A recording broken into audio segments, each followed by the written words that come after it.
The silver lights of the orbital station reflected off the blackness of space, like small stars floating on water.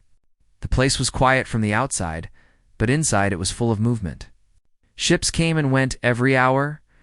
Diplomats, soldiers, scientists, and merchants walked through long, shining halls. The galaxy was at peace for the first time in many years. But everyone knew peace could break at any moment. Sergeant Cole Vance stood at his post, wearing a simple black uniform with a silver star on his shoulder. He was part of the Terran Vanguard, a human security group trusted by the Galactic Council to protect foreign leaders. He had been in many places before battlefields, border worlds, and secret missions. But this was different. His new mission was simple on paper: guard Princess Lyra of the Salathi Empire. Cole had read everything about the Salathi. They were a proud, elegant alien race with tall, graceful bodies, smooth, pale skin that shimmered like crystal, and for bright eyes that could see in the dark. They spoke softly, almost like singing. Their empire was old, strong, and sometimes arrogant. But now they needed allies. And the best ally was humanity. The alliance between the Salathi and humans was new. It was fragile. And Princess Lyra was the most important symbol of it. She was young, barely out of her royal schooling, and she was the only child of the Salathi Emperor. The entire galaxy looked at her like a bridge between two great civilizations. If anything happened to her, everything could fall apart. Cole had one clear rule: never let her out of sight. The problem was she never listened. Princess Lyra had already run away from her royal quarters. 3 times in 1 week. She hated the palace wing of the station. She said it was too quiet, too cold, too heavy with rules. She would slip out without a sound, faster than most guards could react. And every time, Cole would be the one to find her. Sometimes she went to the gardens where the lights were soft and the air was warm. Sometimes she hid in the observation deck, sitting quietly while looking at the stars. Once, she even sneaked into the ship docks and talked to the engineers about how human engines worked. She was curious, restless and brave in a way most princesses were not. Today, Cole stood outside her chamber door. His earpiece buzzed with soft chatter from the security team. Everything seemed calm. The council meetings had ended early. No big ships were scheduled to arrive. But Cole knew this quiet feeling well. It was the kind of quiet that came right before trouble. Inside the room, Princess Lyra was supposed to be preparing for a formal dinner with human and Salathi leaders. Cole checked the door panel. It showed green. No alarms. All good. But then he noticed something, a small blinking light on the side of the panel. She had disabled the sensor. Again, Cole sighed softly. Not again, he whispered to himself. He opened the door carefully and stepped inside. The lights were low and soft. The curtains were pulled back to show the wide star field outside. But the room was empty. Lyra was gone. He touched his earpiece. This is Sergeant Vance. She's missing again. Begin soft search protocol. No alarms, he said. The last thing they needed was a panic on the station. If people thought the princess was in danger, the council would go into lockdown, and that would cause a mess. He preferred to find her quietly. Cole had learned something over the past week. Lyra always left clues. She didn't run because she wanted to disappear. She ran because she wanted to be free for a moment. And strangely, she always ended up near him, like a bird flying in a circle and returning to the same branch. He moved fast down the silver corridor, boots making light sounds on the floor. He didn't need to check every room. He already knew where she might be. The observation deck. It was a huge round room with glass walls. The view of the stars was endless, calm, and full of light. Lyra liked to sit near the glass and listen to the quiet. Cole entered slowly. The lights were dim. A soft hum filled the air. And there she was, sitting on the floor near the glass, her long silver hair glowing in the light of the nearby star cluster. You know, Cole said in a calm voice, you're making my job a lot harder than it needs to be. Lyra turned her head. Her 4 eyes sparkled softly like tiny moons. She smiled in that light, gentle way that always caught him off guard. I'm not running away, she said. Her voice had a musical sound to it. I'm just breathing. Cole walked closer, but kept a respectful distance. She was a princess, after all. You have your own breathing space in your royal quarters. That's not breathing, Lyra said, looking at the stars again. That's a cage, he didn't answer. He understood more than he admitted. He grew up on Earth, in a small town near the ocean. Back then, the idea of flying into space was only a dream. But after joining the Vanguard, he learned what it felt like to be trapped in places that looked free from the outside. He couldn't say it out loud, but he understood her feeling. Dinner starts in an hour, Cole finally said. If the Council finds out you're here, I'll have to explain why the most important person in this alliance likes to disappear. Lyra laughed softly. You always find me, Sergeant. Every time. It's almost like I run away, just so you can come after me. Cole stiffened slightly. He didn't know how to respond to that. It wasn't in the mission manual. I'm just doing my job, he said simply. Of course, Lyra replied, but her smile didn't fade. But still, it's nice when it's you, Cole sighed. She had a way of saying things that made his carefully built wall of discipline crack even just a little. He reached out his hand, a silent gesture to help her up. But just as Lyra took his hand, the room's soft lights flickered. Then they went out completely for a second before coming back on. Cole instantly shifted from relaxed to alert. That was not normal. He touched his earpiece. Control, report status. I just experienced a power flicker on Deck 7, but the earpiece was silent. No sound, no signal. He narrowed his eyes. Something was wrong. This wasn't one of Lyra's usual adventures anymore. Lyra felt it too. She straightened, her eyes glowing slightly brighter. The air feels different, she whispered. The Salathi had sharper senses than humans. If she said something was off, it probably was. Cole moved to the control panel by the door. It was dark. No response. Backup systems are down. That's impossible. This deck has triple power redundancy. A sound echoed down the hallway. A soft metallic click. Then another. Someone was out there. Cole motioned for Lyra to stay back. Stay close to the wall, even without weapons drawn. His body moved like a trained soldier. Quiet steps. Calm breathing. Eyes sharp. A shadow passed by the window on the outer hall. Lyra's breath caught. Who is it? I don't know, Cole said softly. But we're going back. Slowly. He tapped the emergency override on the door. Nothing happened. Someone had locked it from the outside. It was too clean, too precise. This wasn't a random failure. Someone had planned it. Cole scanned the room. He remembered the emergency escape shaft behind the observation deck. It wasn't on public maps, only security staff knew it existed. It led down to the service corridors below the deck. Follow me, he said quietly. Lyra didn't argue. For the first time, she looked serious. Like she understood this wasn't a game anymore. They reached the back wall, hidden behind a decorative panel. Cole pressed his hand against the sensor, and the panel slid open with a faint hiss. A narrow passage stretched downward, lit only by a soft green light. Go, Cole said. She climbed in quickly.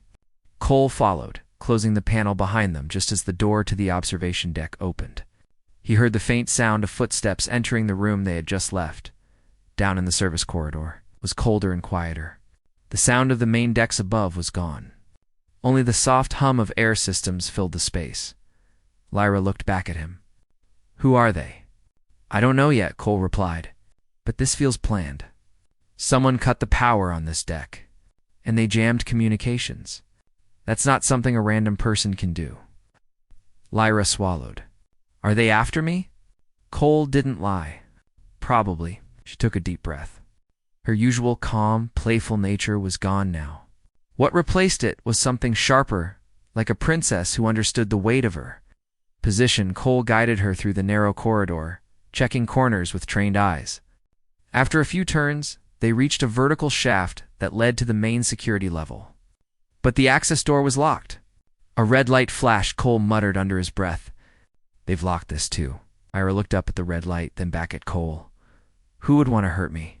People who don't want this alliance to work, Cole said simply. There are groups on both sides, human and Celetheo, think peace is a mistake. If something happens to you, everything falls apart. Lyra pressed her hand to the cold wall. This is bigger than me. Yes, Cole answered. But right now, it's about keeping you safe. Her eyes softened. And that's why you're here. He didn't respond. He pressed a panel on his wrist communicator. It was a private, hardwired signal, a last resort when normal communication failed. It was slow, but it could reach the main security center. He sent a short message. Princess secured. Possible hostile presence. Need backup. But he didn't know how long it would take for them to respond. They kept moving through the dark corridors. Lyra walked closer to him now, not out of fear, but trust. Cole could feel her eyes on him from time to time. It made the air around them strangely warm, even in the cold metal tunnels. Do you ever get tired of protecting someone like me? She asked suddenly. The question surprised him. Why would you ask that? Because I make things difficult, she said softly. I run away. I don't follow the rules. And now, this is happening. Cole shook his head. You're not the problem, Princess? The people who want to hurt you are. You can call me Lyra, she said. He looked at her briefly. In the darkness, her glowing eyes were calm. He almost said her name, but old habits held him back. All right, Lyra, but you should know, I've had harder missions. She smiled faintly. I believe that. They reached a lower access tunnel that connected to the power control core. If they could get there, Cole could restore at least part of the system or find a safer route out. But as they turned the last corner, Cole froze. A soft light flickered down the tunnel. A shadow moved. Not one, two, maybe three. Lyra stopped beside him. They're here. Cole raised a hand, signaling her to stay quiet. He scanned the tunnel. The figures were too quiet, too precise in their movement. Whoever they weren't random intruders. And then he saw it, their shape, tall, slender, for glowing eyes. Salathi, he whispered. Lyra's breath caught. But they're my people. Not the right kind of people, Cole replied. It made sense now. If Salathi extremists wanted to end the alliance, the easiest way was to take or harm their own princess and make it look like humanity's fault.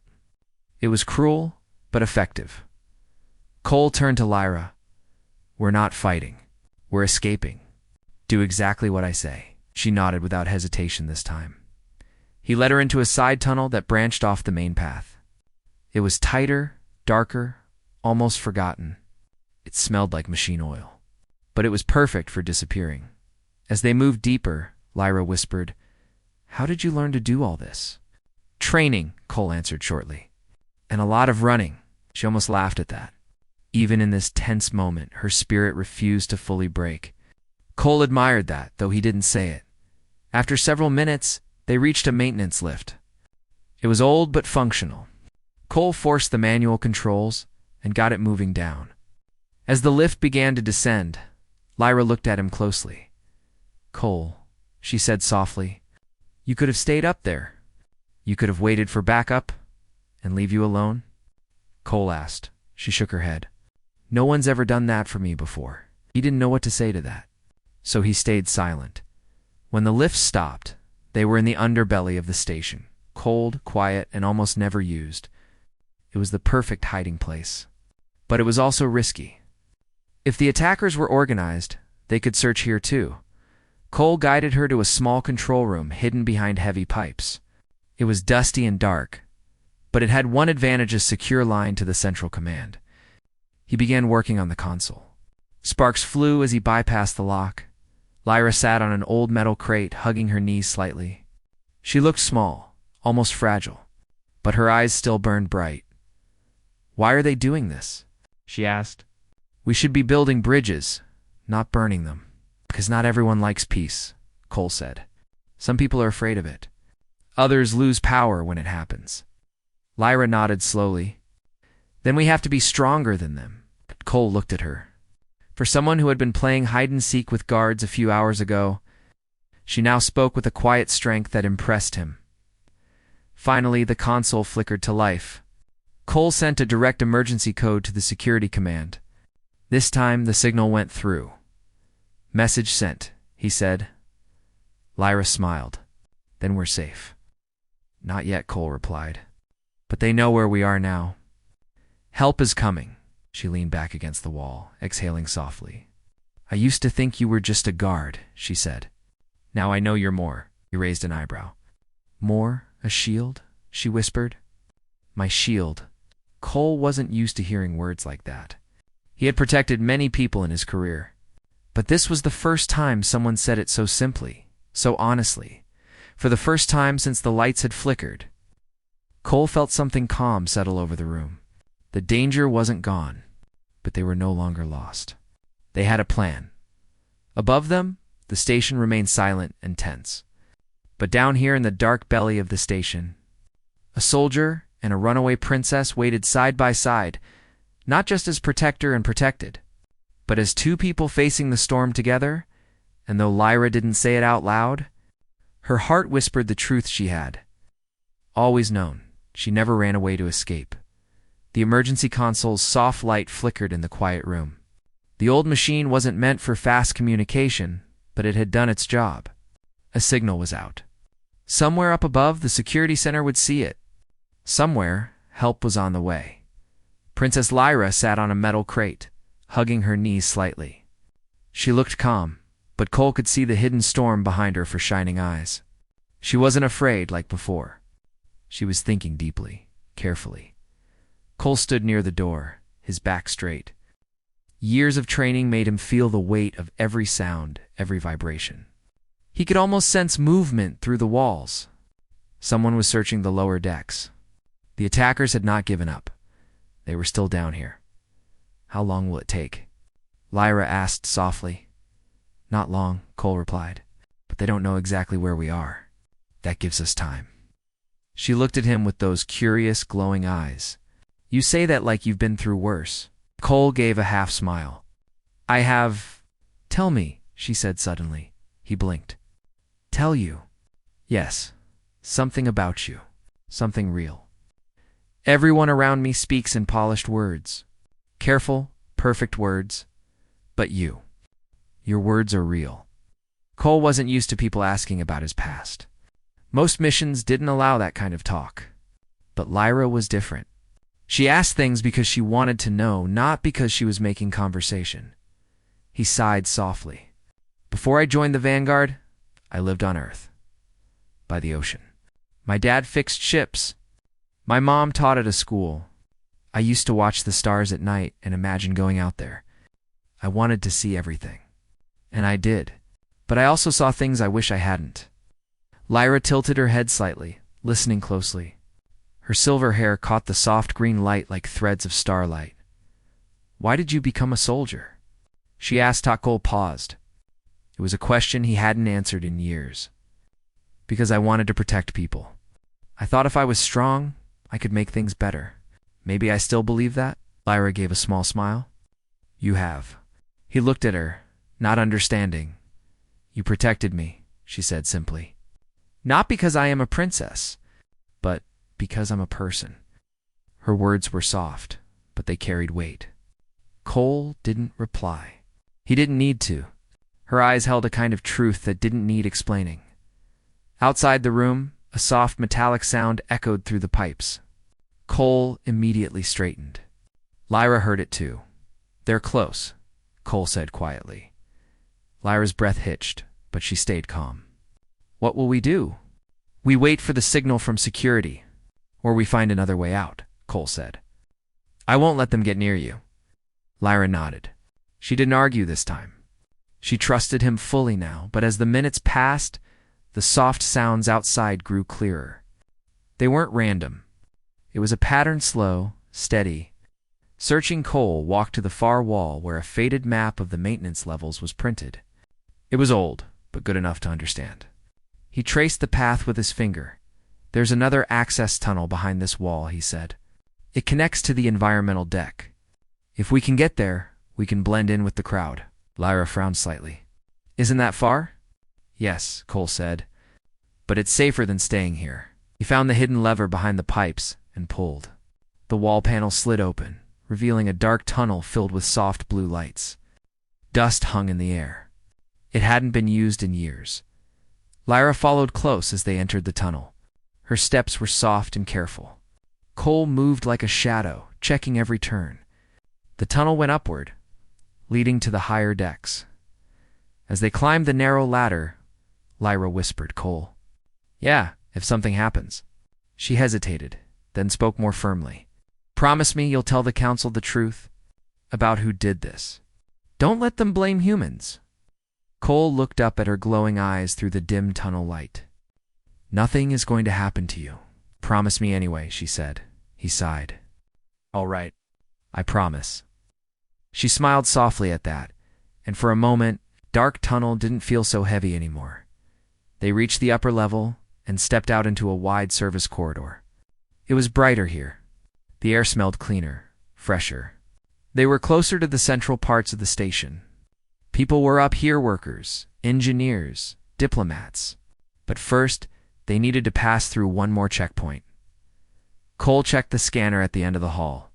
"If I can get this working, we can enter the environmental deck." Lyra tilted her head. "And if not," he smiled faintly, "then we'll improvise." She laughed softly. "I like it when you say that." Cole opened the control panel and began to work with practiced hands. Years of field missions had taught him how to fix, bypass, and unlock almost anything. It wasn't long before the scanner's light turned green. "Let's go," he said. They stepped through the checkpoint and entered the environmental deck. It was one of the most beautiful places on the station, a vast indoor garden with tall glowing trees. Floating lights and clear streams running between stone paths. The air was warm, filled with the scent of alien flowers. People from many worlds walked around, some talking softly, some just sitting in the quiet. Lyra inhaled deeply. "It feels alive here." Cole scanned the crowd carefully. The attackers could still be looking for them. He guided Lyra through the winding paths, always choosing routes where they could blend in.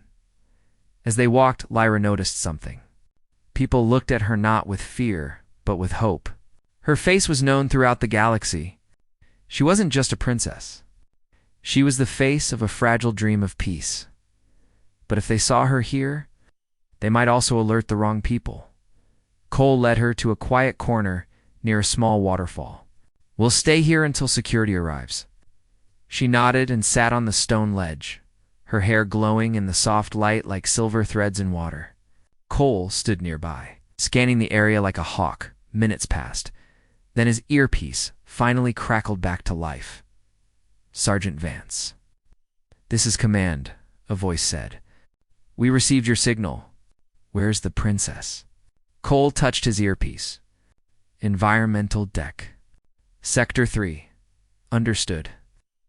"We're sending a secure team." Lyra looked up at him. "They're coming." He nodded. "Yes." She let out a small breath. "Then it's almost over." But even as she said it, Cole noticed something strange. People near the main gate were moving aside. 3 tall figures stepped into the garden. He didn't need to guess. He recognized their glowing eyes. Celethi extremists. They moved calmly, their faces hidden under dark hoods. They didn't look around like normal visitors. Their steps were too focused. "Too direct. They found us," Cole said under his breath. Lyra turned to look, her eyes widening. "Cole, stay behind me," he said calmly. The attackers moved through the crowd quietly, but the crowd didn't realize what was happening. They just saw Celethi moving gracefully. No one saw the danger. Cole thought fast. If he caused a panic, it would make things worse. But if he stayed still, they might get too close. Then an idea came to him. It wasn't in the mission plan. But nothing about this day had gone according to plan anyway. He leaned toward Lyra and whispered, "Do you trust me?" She didn't hesitate. "Yes," he smiled slightly. "Then follow my lead." Cole stepped forward, placing himself in the open, away from the waterfall. The attackers noticed him immediately. He wanted them to. He wanted their attention on him, not her. Lyra slipped behind the glowing trees. Her soft steps disappeared into the garden's light. She wasn't helpless anymore. She understood what he was doing.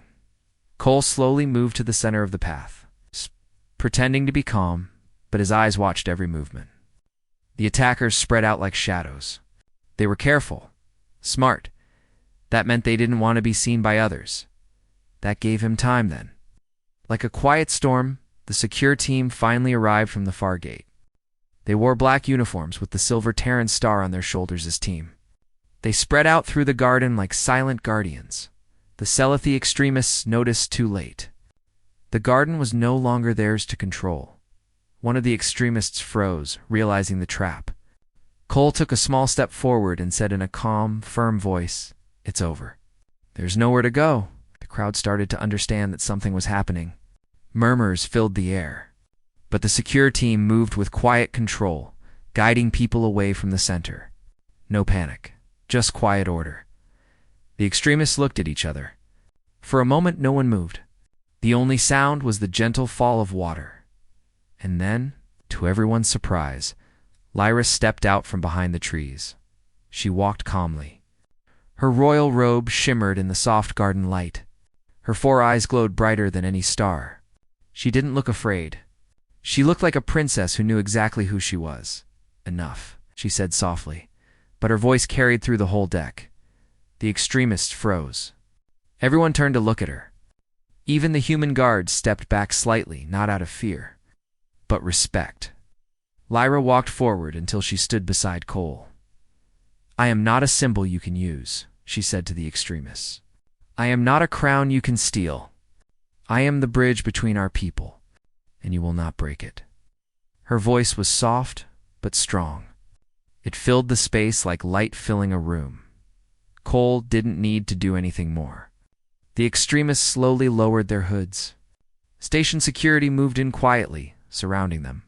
The moment was over before it ever turned into something worse. The crowd slowly began to clap, not because of the soldiers, but because of Lyra. In that moment, she wasn't just a runaway princess anymore. She was a leader. When the extremists were taken away and the garden quieted, Cole finally let out a slow breath. He turned to Lyra. She was still standing tall, calm, glowing with quiet strength. "You didn't have to step out like that," he said softly. She smiled. "Yes, I did. They wanted to turn me into a story. I wanted to tell my own." He looked at her, and for the first time since he had taken this mission, he didn't see someone who needed protection. He saw someone who could change the galaxy. The security chief approached them. "Sergeant Vance, Princess Lyra. We'll escort you to the council chamber." They're waiting. As they walked through the station, people whispered her name. They didn't know all the details, but they knew something had happened, and they saw her walking beside a human soldier, not behind him. The council chamber was bright and wide. Representatives from dozens of worlds sat around a great table. The human and Celethi leaders were already there. They looked worried when Lyra entered, but that changed to relief when they saw her unharmed. The Celethi. Emperor's face appeared on the large holoscreen above the table. His voice filled the room. "My daughter, are you safe?" "Yes," Father Lyra said. "I am safe, and I have something to say." She stepped forward to the center of the chamber. Cole stood at the side, silent but present. She didn't need him to speak for her anymore. Lyra looked around at the leaders. Her voice was steady. "Today, people from my own world tried to end this alliance. They believed fear is stronger than hope, but they were wrong." She turned slightly, her glowing eyes catching the light. "A human soldier risked everything to keep me safe. Not because of my title, because he believed I mattered. This is why our two people can walk forward together. Because when everything goes dark, humanity shines." The chamber was silent. Then, slowly, one by one, people began to applaud. First the human side, then the Celethi. Then everyone else. Cole didn't move, but inside something warm spread through him. This was why he had joined the vanguard. Not to fight wars, but to protect something bigger. After the council adjourned, Lyra walked with Cole down the quiet hall. The stars outside the glass walls shone like diamonds scattered across the black sky.